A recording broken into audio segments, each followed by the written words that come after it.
Կառավարությունը վերականգնել է թանգարանների համալրման բյուջեն եւ այստեղ դուք տեսնում եք Մատենադարանի համար ձեռք բերված արժեքավոր ձեռագիրը, որը սեպտեմբերի 20-ին հանդիսավորությամբ փոխանցվեց Մատենադարանին, տեսնում եք նաև բոլորովին վերջերս տարեվերջին կառավարության նիստերից մեկում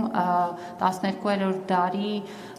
հայկական եկեղեցու փայտյա դռան փեղկի պատկերը, որը գնվել է Մեծ Բրիտանիայում եւ առաջիկայում կտեղափոխվի, կհանգրվանի պատմության թանգարանում եւ դրանով իսկ կարծում եմ, որ մեծ արժեքավորություն կհաղորդի նաեւ պատմության թանգարանի մեր հավաքածուին եւ առանձին ցուցադրություն բնականաբար կկազմակերպենք, որտեղ բացառիկ նմուշ է, աշխարհում մինչ այս հայտնի էին ընդամենը 8 նման նմուշներ եւ պետք է ասեմ, որ հայկական փայտագործական ավանդույթի իսկապես թե զարդանախշերի կատարման որակով եւ թե մնացյալ մանրամասներով բացառիկ արժեք է իրենից ներկայացնում։ Թանգարանային ոլորտում մեր աշխատանքի կարևոր ցուցիչ է նաեւ մեր միջազգային համագործակցությունը, այստեղ տեսնում եք սեպտեմբերի 21-ին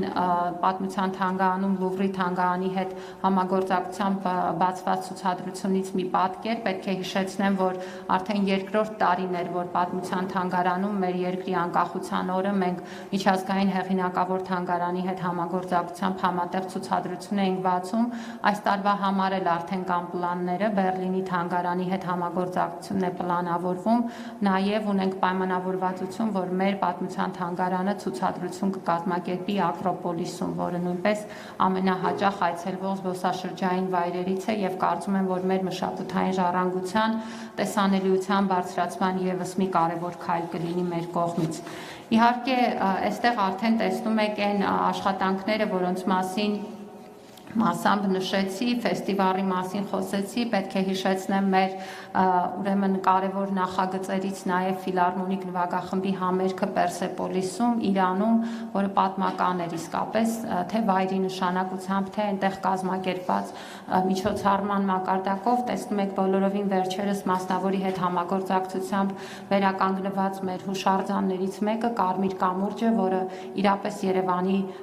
պատմամշակութային զարդերից կարող է դառնալ եւ իհարկե Ջենիֆեր Լոպեսի համերգը, որը միջազգային հեղինակավոր աստղի հյուրախաղերի կազմակերպման մեր քաղաքականության շրջանակներում շարունակական է լինելու։ Մենք այս տարի արդեն մրցույթ ենք հայտարարել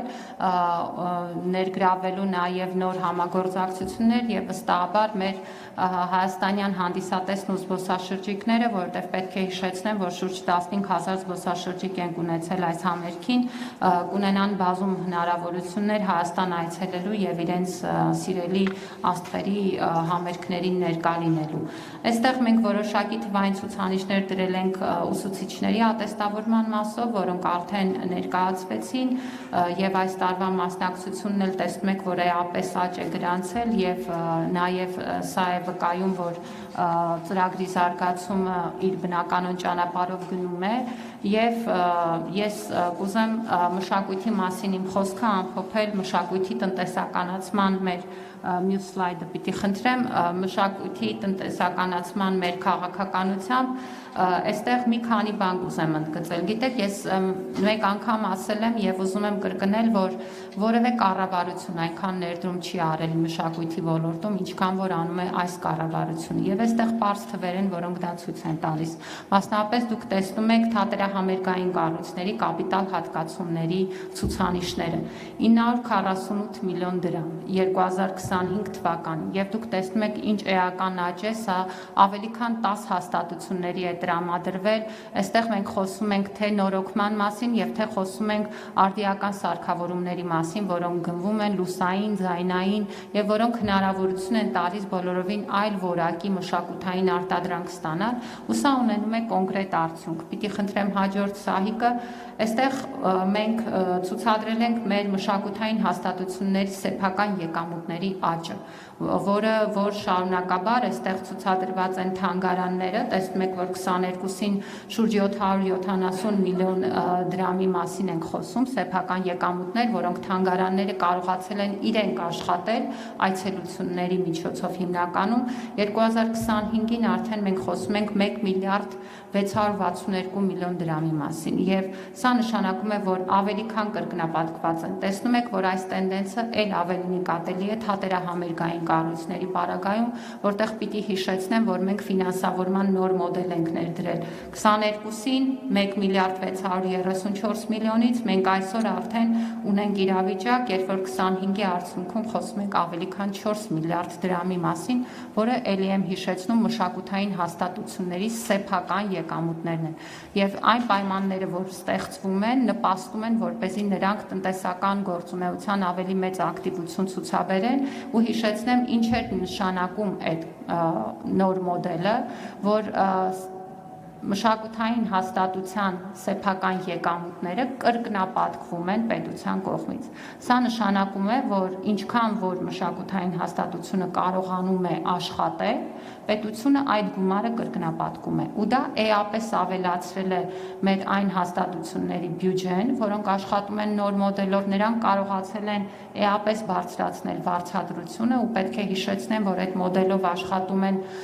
օպերային թատրոնը, այս մոդելով աշխատում է տիկնիկային թատրոնը, կամերային թատրոնը, այս տարի նույնպես կունենանք նոր հաստատություններ, որոնք ընդգրկվեն նոր մոդելի շրջանակներում եւ այս մոդելի շնորհիվ նաեւ մշակույթը դառնում է իրապես տնտեսության ճյուղ, ու սրանք միայն խոսքեր չեն, դուք կարող եք հիշել օրինակ ամանորյա օրերը եւ կարող եք հիշել, թե ինչ բազմազան մշակութային գործունեություններ հասանելի, սկսած տարբեր համերգներից, այդ թվում տարբեր ձևաչափով, մինչեւ մեր թանգարանների գործունեությունը, պետք է հիշեցնեմ, որ մենք մի քանի տարի է, որ ամանորի օրերին նույնպես աշխատում ենք եւ պետք է ասեմ, որ մեր թանգարաններ այցելություններ գրանցվում են։ Հունվարի 1-ին եւ 2-ին օրինակ ավելի քան 700 այցելու ենք ունեցել մեր 4 թանգարաններում, ինչը նշանակում է, որ սա նույնպես պահանջված ժամանցի ձև է դառնում, այդ թվում տոնական օրերին։ Այստեղ դուք տեսնում եք պետության կողմից հատկացումները հուշարձանների ամրակայման, նորոգման, վերականգնման բյուջեի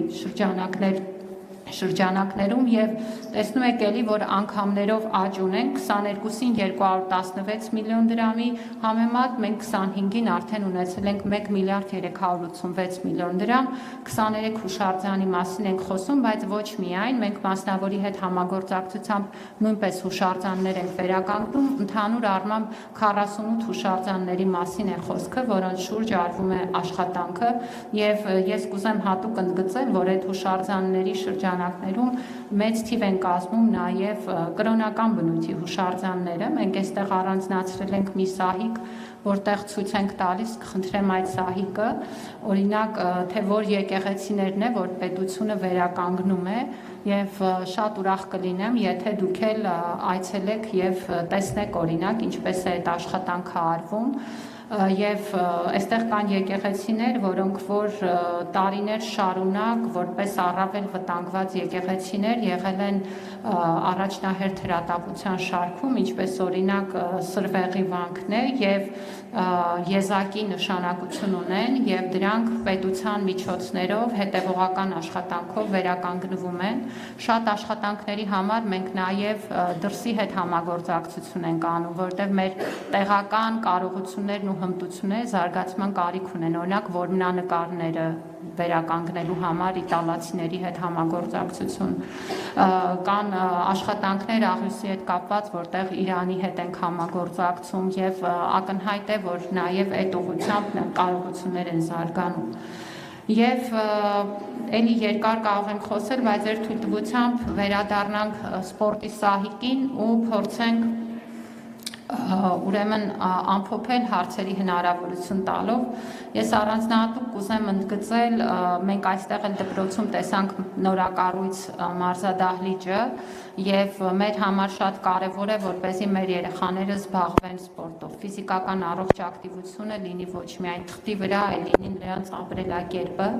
եւ այս տարի մենք երկու նոր մրցաշար ունեցանք վոլեյբոլի եւ բասկետբոլի խաղային մարզաձևերը զարգացնելու մեր քաղաքականության շրջանակում նաև բասկետբոլի համայնքային փուլին ավելի քան 8000 երեխա մասնակցեց, վոլեյբոլին ավելի քան 5000 Պետք է հիշեցնեմ, որ վոլեյբոլը բոլորովին վերջերս ամփոփեցինք դեկտեմբերի վերջին օրերին, բացի դրանից ունենք սիրողական սեղանի թենիսի, թիմային խճուղավազքի, խճուղային հեծանվավազքի և լողի մրցաշարը նույնպես այս տարի առաջին անգամ անցկացվեց միայն դպրոցականների համար լողավազաններում։ Եվ պետք է ասեմ, որ ցուցանիշները մեր բավականին աճել են, իհարկե տեսնում ենք, որ այդ աճը էական է, նախորդ տարվա 9700-ի փոխարեն այս տարի ունեցել ենք ավելի քան 25200 երեխաներ, որոնք մասնակցել են վարչապետի գավաթի մրցաշարերին, բայց սա ամենևին էլ մեր իդեալական ուրեմն վերջնակետը չի, եւ մենք պետք է այնպես անենք, որ մեր յուրաքանչյուր երեխա զբաղվի սպորտով, առնվազն իր նախընտրած մարզաձևով, եւ պետք է ասեմ, որ այդ հնարավորությունը կա բոլոր երեխաների համար, այդ թվում նաեւ հաշմանդամություն ունեցող երեխաների։ Սա հատուկ եմ ասում, որովհետեւ մենք նաեւ նպատակ ունենք զարգացնել ներառականությունը այս ոլորտում եւ այս պահին էլ օրենսդրական մի շարք փոփոխություններ են շրջանառվում, որոնք միտված են հենց սպորտի ոլորտում նաեւ ներառականության խթանմանը։ Բայց պետք է հիշեցնեմ մեր եւս մի կարեւոր ծրագիր, որը ոլորտում անում էինք լողը խրախուսելու, մասնավորապես ֆինանսավորում ենք մարզերում գործող մասնավոր լողավազաններում երեխաների լողի պարապմունքները, շուրջ 200 երեխաներ արդեն ընդգրկված են, գարնանը նրանց կմիանան նոր երեխաներ նոր բնակավայրերում եւ մենք նպատակ ունենք այս տարի լողը լրացնել նաեւ նոր մարզաձևերով։ Պետք է հիշեցնեմ նաեւ, որ մենք մեծ շեշտադրում ենք անում սպորտային ենթակառուցվածքների զարգացմանը եւ արդեն իսկ մոտենում ենք շինարարության մեկնարկին, մարզային տիպային մարզահամալիրների, դրանք կսկսեն Արարատում, Մարտունիում եւ Եղեգնաձորում եւ կունենան պարտադիր լողավազան, խաղային մարզադահլիճ, այլ սպորտային ենթակառուցվածքներ, էապես փոխելով սպորտով զբաղվելու հնարավորությունները մարզերում, այնուհետև դրանք սպորտի ռազմավարության համեմատ կշարունակվեն նաեւ մյուս խոշորացված համայնքներում։ Եվ մենք այս տարվանից սկսում ենք մեր օլիմպիական նպաստի ծրագիրը հեռանկարային մարզիկների համար, հունվարից նրանք կսկսեն ստանալ առանձին մարզական նպաստ, որպեսզի հնարավորինս ավելի պատշաճ պատրաստվեն առաջիկա օլիմպիական խաղերին։ Ամփոփել ենք տարվա լավագույնները մրցույթը նոր ձևաչափով, որը սպորտի ոլորտում մեր տարբեր մարզիկների խրախուսման նպատակն ունի եւ պետք է կարեւորեմ, որ այդ իմաստով շատ լավ արդյունքներ ունենք մեր թե կին մարզիկները, թե հաշմանդամություն ունեցող մարզիկները, թե խաղային մարզաձևերը, թե երիտասարդ մարզիկները այսպիսով տեսանելիություն են ստանում եւ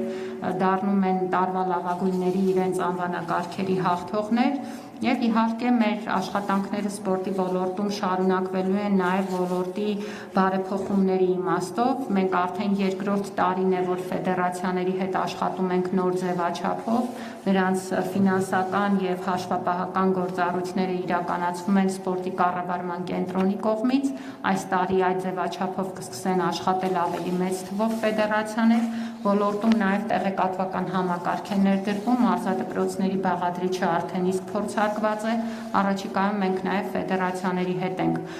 թվային տիրույթում աշխատանքներ իրականացնելու բազմաթիվ արված աշխատանքներ կան, հարգելի լրագրողներ, ես այստեղ ուղղակի կանգ եմ առնում եւ հույս ունեմ, որ ձեր հարցերը կօգնեն ավելի պարզաբանել ոլորտում տեղի ունեցող գործընթացները։ Շնորհակալություն։